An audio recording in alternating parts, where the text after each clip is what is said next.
రావణాసురుడు గోవుల కాపరి వేషంలో ఉన్నటువంటి గణపతికి ఆత్మలింగాన్ని పట్టుకోమని ఇస్తున్న సందర్భం. చక్కని దృశ్యం.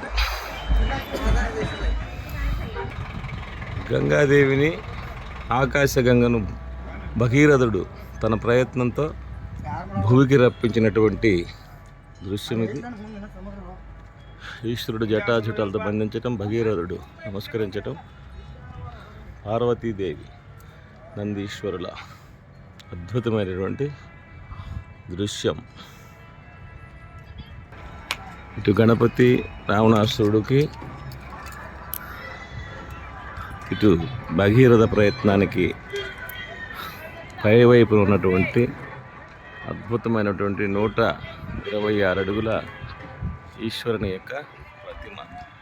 ఇది ఉదయం సూర్యకిరణాలతోటి అత్యద్భుతంగా వెలిగిపోతుందట. మురుడేశ్వరం 3 వైపులా సముద్రం ఉన్నది.